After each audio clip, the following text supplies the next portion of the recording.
All right, so let's say it's like 2012. Okay.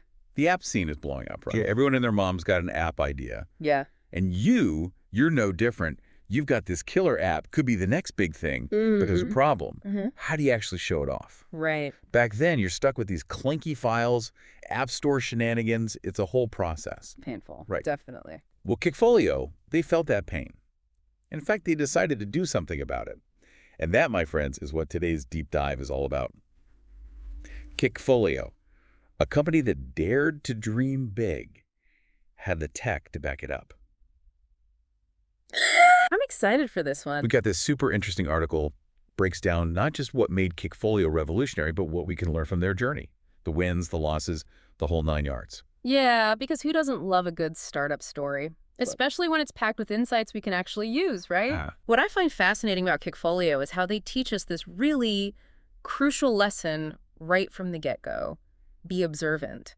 These guys, they spotted that frustrating bottleneck in app development, how clunky it was to showcase your work. They were like, hold up, this isn't right. Exactly. And that right there, that's the hallmark of a startup that's going places, identifying a real problem and setting out to fix it. They were like the Sherlock Holmes of app demos. Yeah. But instead of magnifying glasses, they used virtualization technology. Seriously cool stuff. We're talking running live iOS apps right in your browser. And don't forget, this was 2012. Streaming wasn't even a thing like it is now. No way. These guys were ahead of their time. Light years ahead.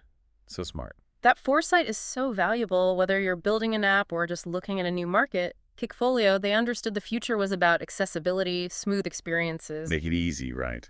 Exactly. They were thinking ahead, anticipating where technology was going, and that's a huge reason for their early success. Good reminder for everyone.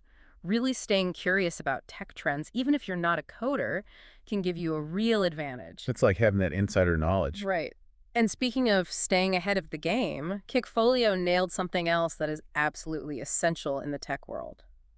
The pivot. Oh, tell me more about that, because that's always a tricky one. They started out focused on app testing, which was smart. Definitely a need there. Yeah, got to make sure those apps work. Absolutely. But then they took a step back and were like, wait a minute, our tech, it can do way more than this. That's that entrepreneurial spirit. Always looking for more. Exactly. That's the hallmark of a smart startup. Being able to adapt, to pivot when you need to. Crucial in a world that's always changing. You snooze, you lose kind of thing. Kind of, yeah. So many companies, they get stuck on their original plan, miss those opportunities to grow. But not Kickfolio. They realized they could use their technology for app sharing, for demos in general, and they went for it. Rebranded as app.io, broadened their scope, tapped into a much wider market. Smart move. So app.io sounds like they were really onto something, right? It was a smart move, for sure. But, and this is where it gets interesting, this is where Kickfolio's story takes a bit of a turn. And it reminds us that even the best ideas, they aren't immune to the challenges of, well, the market, you know? Yeah, the article definitely doesn't shy away from that. It's like they went from scoring that winning goal to suddenly realizing they're in the middle of an ultra marathon or something. Exactly. It's a whole different ballgame. And keeping up with the mobile market, especially back then, things were changing so fast. Must have been a wild ride. It's like you're not just dealing with new technologies, right? You've got user expectations shifting, competition getting fiercer. It's a lot. Yeah, the pressure's on. And this is where Kickfolio's story, it becomes a bit of a cautionary tale for entrepreneurs. See, having that great product, it's just step one. Right. It's not enough just to have a great idea. Exactly. You need that rock-solid plan for growth, for scaling up your team, your funding. Everything has to be able to grow at the same pace. Otherwise, it's like, what's that saying? Failing to plan is planning to fail. Something like that. Exactly. And for Kickfolio, it wasn't just about keeping up with the pace. They made another common mistake. They put all their eggs in one basket, so to speak. Oh, you mean like focusing on just one thing? Yeah, they were really focused on the iOS market. Ah, the iOS bubble. A lot of companies fall into that trap. It's tempting, right? You find success in one niche, why change? But limiting yourself to a single platform, especially in the mobile world, it's like you're missing out on all these potential customers. It's like, imagine you bake the best darn cookies anyone's ever tasted, but you only sell them on one street corner. Exactly. You got to branch out. get those cookies in every grocery store. So they needed to, what, expand to Android maybe? Exactly. Diversification is key, especially in such a competitive market.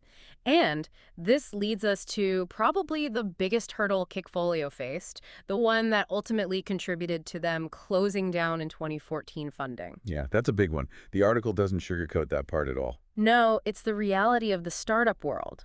Funding is the lifeblood. Keeps the lights on, right. Exactly. And for Kickfolio, even with their ingenuity, those early wins, getting the money they needed to really scale up, it proved too difficult. It's a tough lesson to learn, for sure.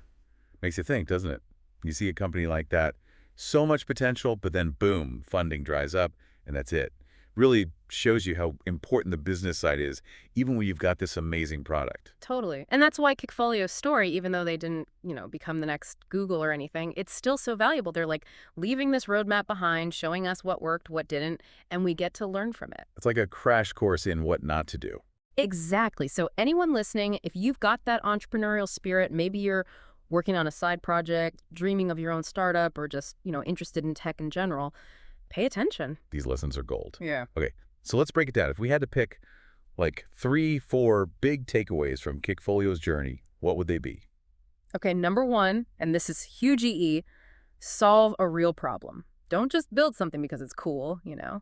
Kickfolio, they saw that pain point, that clunky app demo process, and they fixed it. Practicality over pizzazz. Exactly.